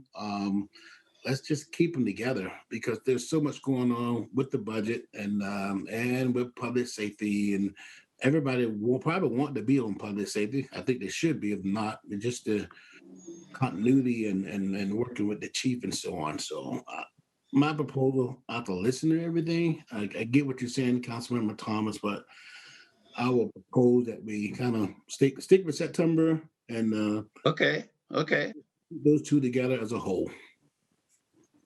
Well, September doesn't bother me. Okay. So we agree on September. Okay? Yeah, I have no problem with September. All right. I just would rather see the first one, the separate would be better, I think. And if you want to have 7 on that committee, that's terrific. But I think we all, what I'm hearing, also want to be on ops too, 7. But right? don't you think your ECDC committee is pretty important? I think they're all important, but at the end of the day. And don't we trust what comes from your committee? And you say, okay, yeah, we were unanimous at our subcommittee. Let's vote on it. We put it on the calendar, and away it goes. I mean, we've got to have trust. In all of our committees, I don't care which ones they are, but when someone brings forth something from one of the subcommittees, I shouldn't really call them that, I suppose, but that's what they are. And there's a tremendous amount of trust. I don't have to hear everything about every committee. I just would like to hear, like you said, okay, well, finance, public safety. I'd like to hear from your other committees. That's why we have these reports from the other committees. My only 2 cents with that would be, I think, the world we live in today, from a public safety perspective, there's a lot of eyes on things that's going on around the world in public safety, right? So it's not like what it was 4 or 5 years ago. Things evolve, things change, right? So that's why, and I can't speak for all my other council members. I just personally think, we just need to be cautious and focused as we move forward on public safety based on what's going on in the world today. That's my own personal opinion. So you'd be on the committee too? Yeah, all 7. I think everybody would like to be on public safety. If I was to ask, for your top committees, my guess is that everyone would put public safety at the very top. That was where part of this discussion led to was there are certain things that at this point are very important to be seen by 7 of us all at the same time. And that was the operations and finance of the city council and public safety. Councilmember Larmer. So, I don't think the idea to combine the two came from me. I wasn't in the 3-person subcommittee that discussed this. But I'd be curious why or what came out of that did combine these. And then also my other comment was, we don't do deep dive into operations in Cal right now. I mean, we get things that come through as they need to come through to all of us. So, I feel like operations could be pulled out and into its own committee fairly easily, but I would just like to get some context as to why they were combined in the first place. Maybe that would help shed some light on this. I didn't mean to give you credit for that, Councilman. But I think it was me, Councilman Fincher, I should say. But I think as a committee, when we got together, we really thought, the financing, the budget of the city was extremely important, as well as public safety. Kind of, when you think about for as an elected official, right, it's a couple of things that kind of keep us out of jail, right? And that's the finance of the city. And then that's why we decided why not just combine those. As I listen to this conversation, I guess I'm not strongly opposed against not pulling ops out. I'm not strongly opposed against that, but I would strongly stick to my gun for having all of us be on public safety. Oh, definitely. Yeah. Bill, I would say I can't imagine our council being void of discussion around budget. That's our main principal job, is to pass the budget.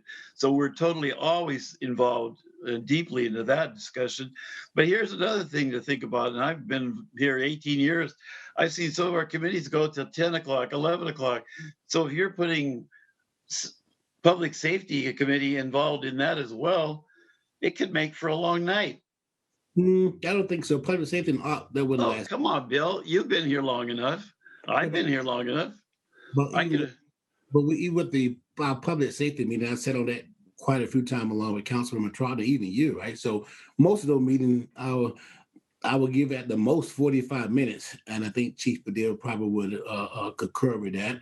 And even with the ops, I think sometime, those was also less than you chair those, right? So I don't think any of those have gone beyond 90. Well, I try to run a streamlined committee, but you're putting, so maybe it's 11:45 at night. No, I don't want that either, I remember Dr. Reniger walking out at 11 o'clock one night, council, and you probably, I think you were there.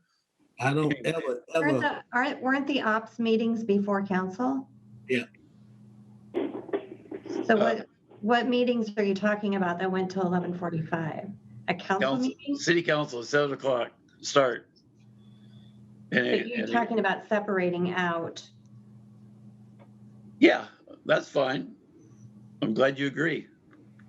Well, and I think part of what we were trying to do too is be conscious of staff time and figuring out how we, because now we're asking staff to do more work by going back to these individual committees, and also multimedia, because now they are trying to, figure out timing for making sure that they get all of this information recorded.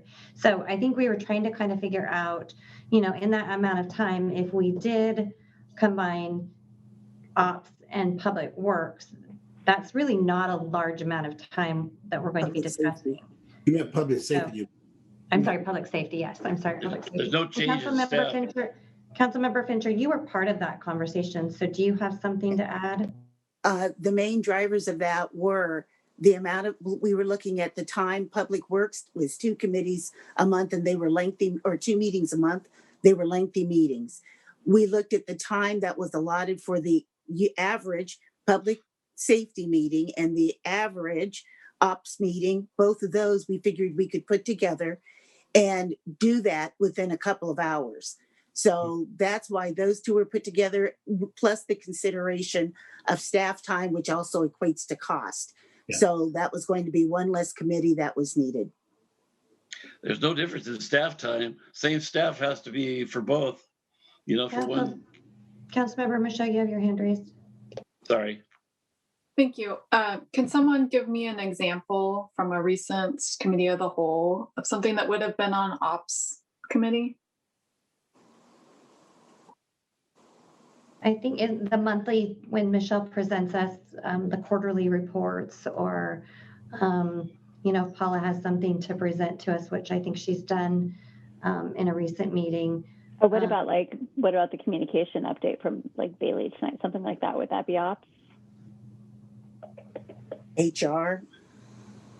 Those usually come separate meeting where they ask to come, right? A typical, I can remember very few times when HR have come and presented something like IT, right? Where Mike will come and he may ask to be on a particular agenda to present something. It could be impact ECDC, impact parts. Mike from IT will come and be part of that. And I think the same thing with Bailey, or I should say communication, depending on what group it impacts, and they will come and be part of that. They never have a specific meeting for IT or communication. They will join with the other group, is how I recall it. Derek, do you want to add to that? I think council members have provided good examples. Just as a general rule, items coming out of finance, law, HR, IT, and administration would go to the operations committee. And of course, administration includes the communications program as well as the race and equity program. Yeah. So Derek, would something like the grocery worker pay, would that be on ops? That most likely would have gone to ops, yes. Okay, thank you. Councilmember Fincher. Oh, sorry, I just didn't put that back down. Okay. So any other questions or comments about this? I mean, we've kind of, I'm just trying to see if we've got any direction where we've got a consensus of council members that are leaning. I would say that September for sure. And I will agree that we should leave the 2 meetings combined, and the council president can chair that meeting, or the council president decided to outsource it to another council member, then that'd be up to the council president, right? So that would be my proposal going forward. And I'd be interested to hear Councilman Fincher, Larmer, Michelle, Thomas, so we can move on. Councilmember Fincher. If we're going to have 2 committees of 7, I would rather combine it. We have 1 committee now, the committee of the whole, where we hear everything. We come together one time. I'd rather come together for that. If there are 2 groups of 7, that everybody comes together at the same time, one time, and then we also have the other committees. Thank you. Councilmember Thomas. Thank you, Madam President. I would go along with Bill as far as September start. However, I would still like to put forth an amendment that would separate the 2 committees. Is there a second? I don't know. I'd actually like to ask a clarifying question. Are we talking about 2 committees of 7 or ops of 3 and public safety of 7? Well, it sounds like most people would like to go 7 and 7, and I can live with that. I mean, it's whatever the majority wants. I don't know. I just think we need to be really conscious of staff time and what it's going to take to do 2 separate meetings of 7 and what that would look like. I think the amount of information that would be presented, combining the ops and public safety into one time frame, wouldn't be a lengthy meeting, and it would, because honestly, I mean, Bill, how long were ops typically? If they were before council. Why are you asking Bill? I'm sorry, Les. Sorry. Well, if I was chairing, it would usually run 40 to 50 minutes. Okay. And we rarely went over the hour. Okay, and I think sometimes public safety could have been a half an hour. Sometimes it was an hour. If that, sometimes we actually didn't even have meetings during the month because there wasn't anything to discuss. So I think as far as timing wise, to do 2 meetings of 7, it seems like it would be a lot of time allotted for staff to have to coordinate. And if I might, you have saved staff is going to have to wait around. The staff for the public safety is going to wait around till the end of the other meeting, the ops meeting. I'm trying to figure this out, why there's a cost savings in staff, because I don't see that. You'll have to explain that one to me. Well, I think staff has to, it's time to put together the agenda. And if you've got 2 separate meetings, you've got someone from ops who's, taking notes and staffing that. Then you have someone from public safety that's doing the same thing. And then you have multimedia that's producing 2 different, 2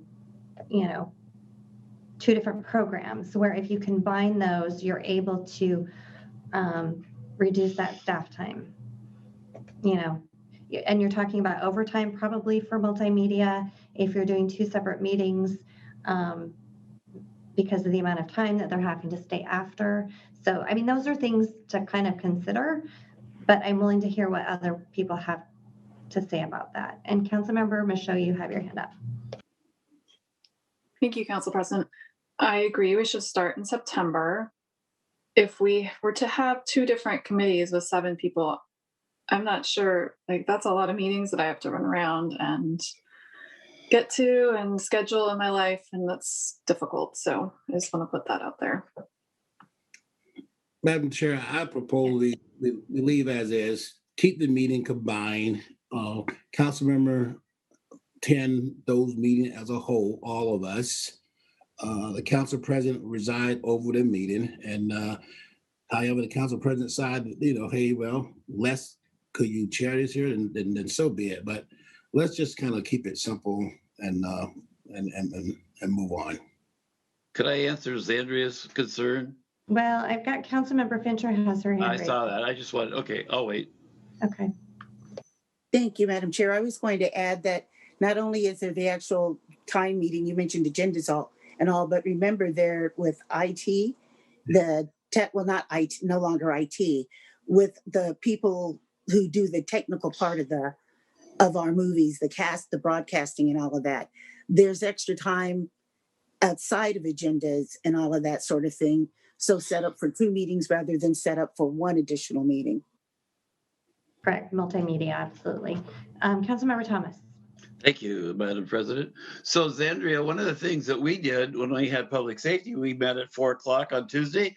Well, actually, I had a meeting at 3:30 with the Fireman's Pension Fund. Anyway, then 4:00 comes along, and that's public safety.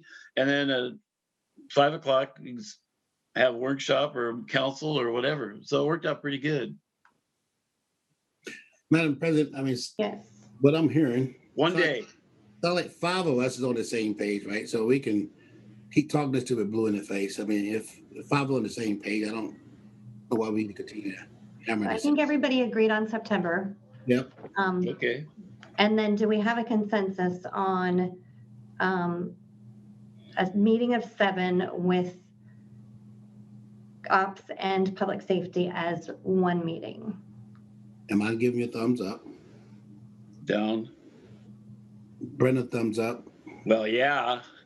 Okay. So All right, so we have a consensus.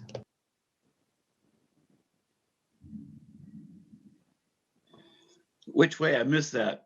Consensus on one meeting? Sorry, we have a consensus that we will keep operations and public safety as we have it. All right. As one meeting of 7. And that's how it will be. If that's the majority, that's fine. Yes. So is Pat clear? Any action for Pat? Yeah, Pat, do we have anything else that we need to talk about? Sorry, my computer's super slow right now, or it's me who's super slow. I just want to confirm the issue of chair of this committee. I want to make sure that I have very clear direction if I'm changing language to the council president as chair, or if it remains as it is. It's the council president as the chair. No, that's not the consensus, Bill. Councilmember Thomas, I just kind of want to see a consensus so that we know at this point. Again, we had a consensus 2 weeks ago, Madam Chair.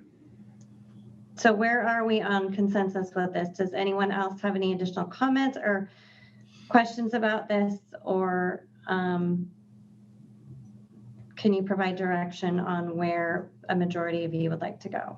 It is as for the council president chairing what you're asking? Yes. Okay. Did you raise your hand? Councilmember Fincher. This question's for Pat. Pat, do we have any committees that are not held or decided by the council president as the lead, the chair, president? I think I understand your question. So the council president will appoint the chair of the committees and of all other committees. And the question is, who will be the chair of the combined Ops and Public Safety Committee chair? But for all other committees, the council president appoints somebody else to chair those committees. Correct. Did that answer your question, Councilmember Fincher? Yes, thank you. Okay. And Pat, you had your hand up. Did you have something else? No, I'm having problems with my mouse and all that. So I'm going to try to put that. All right, Councilmember Thomas. No, I'll leave it as is. Councilmember Boyce. So the only thing left that we need to make sure we're on the same page on, as far as the combined meeting, who's going to chair that meeting, right? And I am saying the council president should chair that meeting. No. That's me talking. So I know. I'll be interested to hear what my peers have to say. All right. They said it 2 weeks ago. Councilmember Thomas, do you have a comment? Oh, you're muted. Sorry. So we discussed this thoroughly 2 weeks ago, and they came to a conclusion. It was like 4-3 or 5-2, almost unanimous, except for you and Bill, that we do it this way, the way it's put into the ordinance. And that's fine. Okay, well, Councilmember Boyce has brought this back up to the attention again as we're working through this. And just a reminder that this is, this is our opportunity to work on the wording of this. So he has brought this back to the group for consensus. Councilmember Michaud. Thank you, Council President. Okay, so this meeting a few weeks ago was unfortunate, but we've all had time to think about it, and I think that it makes sense to have the council president as the chair. We all vote on the council president. We choose that person. Next time we vote for council president, we will be aware, if this goes through, that they will be chairing this committee. Thank you. Any other questions or comments? Councilmember Boyce. We need to hear from Councilmember Fincher and Councilmember Larmer on where they at on this here. I'm sorry. Oh, go ahead, Brenda. Sorry. Thank you. I'm fine with having the council president, since the council president is the one who chairs the other committee, which is the council of 7, I'm fine with letting that stand. So I would say whenever it's a committee of everybody, then the council president should can go ahead and do it. Councilmember Thomas, I see you have your hand up, but I want to give Councilmember Larmer an opportunity since we haven't heard from her. Yeah, I tend to agree with Councilmember Fincher. I think when it's a committee of the 7, I guess it does make sense that the council president proceed over that. And I just hope that our council president will be fair and just in her distribution of all these positions, knowing that this is not, it's a tough decision, but I will support it with that understanding. And Councilmember Larmer, I appreciate that. I know you were the first to reach out to me with your top 3 choices for committees that you would like to be on, and I'm hoping that I hear from the rest of my colleagues so that I can take that into consideration. And if we want to have some other conversations one-on-one, I'm open to that. But I really appreciate you getting your list to me and letting me know what your interests were right away. So thank you very much. Councilmember Thomas.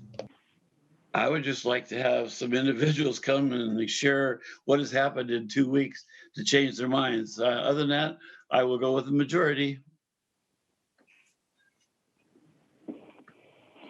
I would just add that when we look at these things here, where we go week to week, no matter what it is, it's the first writing of this year. And I think Councilmember Michaud, people have a chance to look and engage and have a right to change their mind. I don't think there's a deep conversation about this here. So, but that's just where I'm at. So I can't speak for everybody. Well, there's been a lot of phone calls made, doing a lot of campaigning. Something's going on in the last 2 weeks. I certainly haven't talked to anybody in 2 weeks.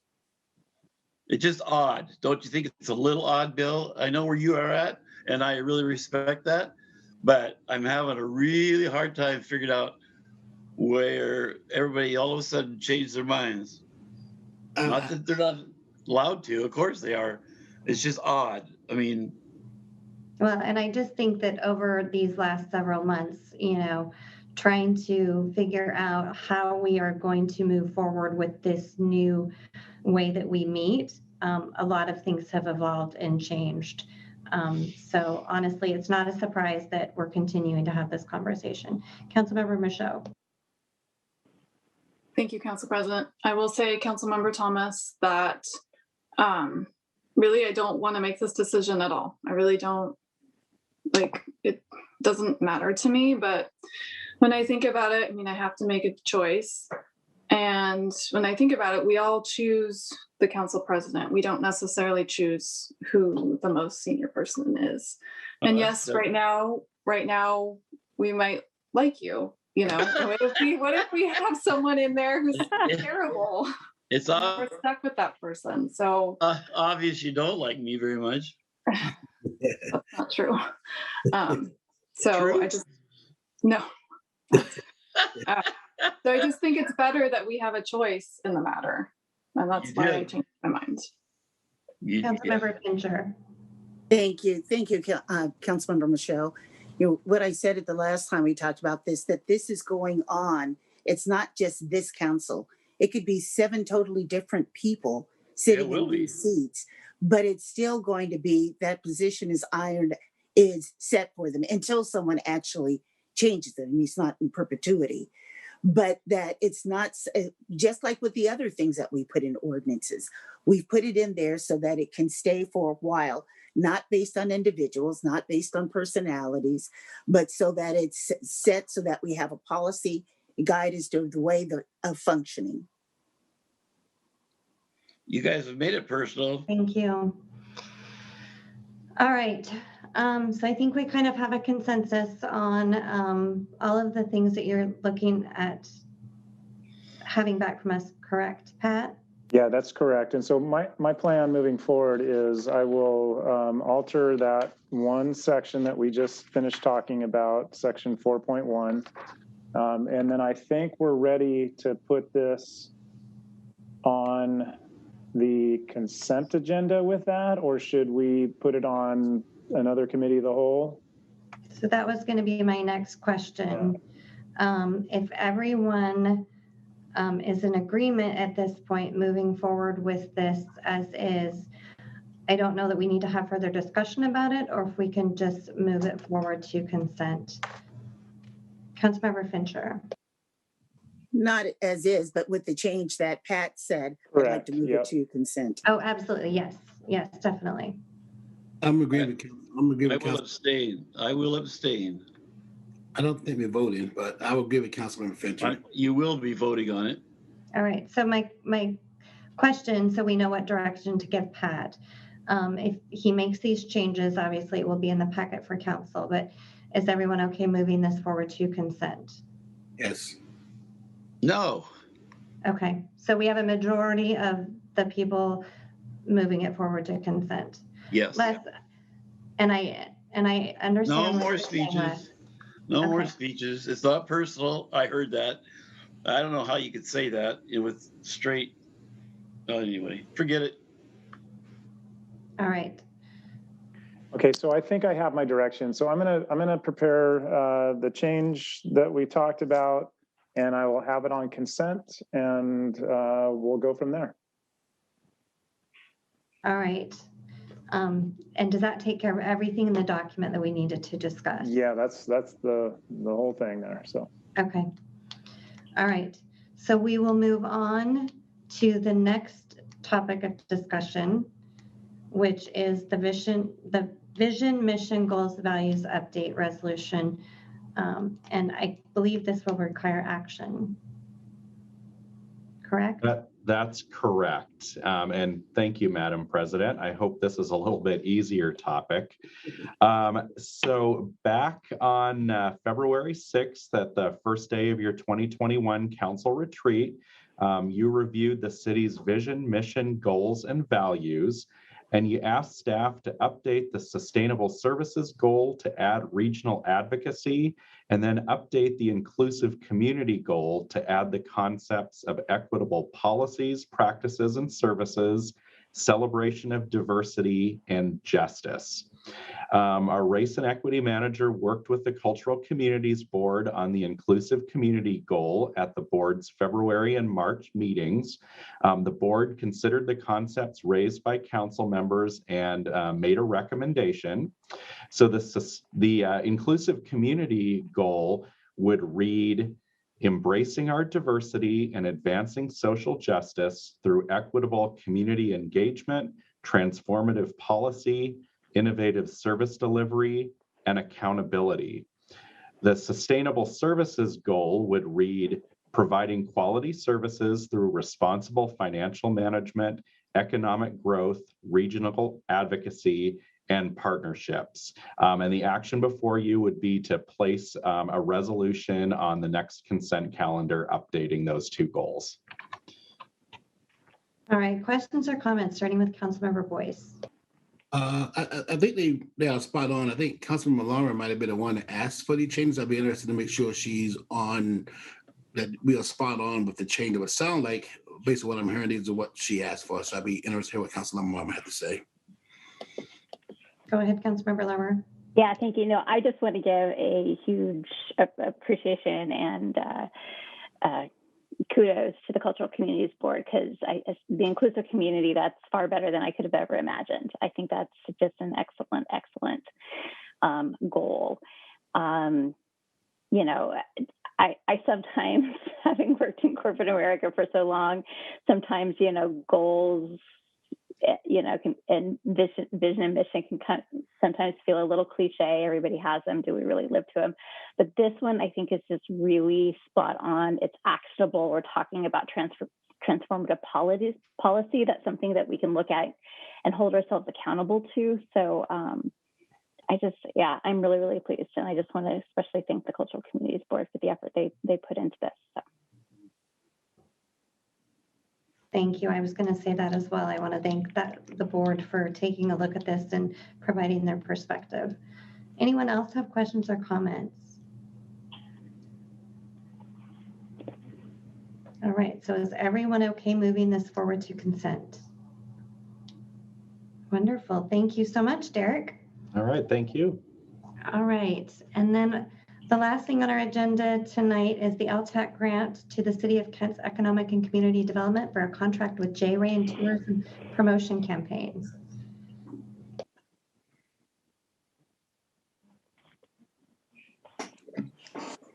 Good afternoon, council members, mayor, council president. It's nice to see you all virtually, even for the time being. I wanted to bring to you tonight, on behalf of the Lodging Tax Committee, a request to enter a contract with J-Ray Public Relations and PR to continue our leisure travel tourism marketing campaign that they have built with us over the last several years. You know them as our Visit Kent campaign at visitkent.com. But what they have done is at our committee meeting last month with the Lodging Tax Committee, they put forward a proposal that really put some emphasis on the overnight stay and potential travelers to Kent, given the horrible impacts that COVID has had on our hospitality business. Our hoteliers have reported drastic reductions in their revenues and overnight stays, of course, given the stay-at-home orders and the travel restrictions. So what J-Ray has proposed, and they've summarized it, I know you have that sheet in your packet, but there's a few different components. One is to obviously keep our website up to date, but beyond that, they are looking to swap out some content and bring in some new restaurateurs to feature. We've had a very successful campaign with working with them and our local restaurateurs, where they've come up with our food trails and our Taste Kent campaign. We're looking to include more and different restaurants to get that updated. One of the big changes with this campaign that J-Ray has proposed is actually spending about $27,000 on advertising. This was a direct request by our hoteliers to do some advertising for them online, looking specifically at Expedia and other online advertising outlets. So that's one of the big changes you'll see if you happen to follow Visit Kent, to some of those different advertising opportunities. They're also looking to keep up with our PR campaign to have earned media. Our folks have attended some travel conferences over the last couple of years where they've really built some strong relationships with leisure and travel media organizations, looking to bring some of those organizations back into Kent for overnight stays with incentives, et cetera, to help really build Kent's presence in the minds of some of these travel writers. It's not just travel writers, though, that they're working with. They're also looking at our business travel writers as well. We've heard from our hoteliers that business travel has been one of our big drivers of overnight stays here in Kent. Obviously, all of this is pending people's willingness to travel and everything starting to open up a little bit more. But what we've done with, we asked J-Ray, was to just provide us a very focused campaign to bring people to Kent and with a specific emphasis on overnight stays, to really bring some support to our hoteliers who desperately need it, while also building awareness of Kent as a great place to come and visit.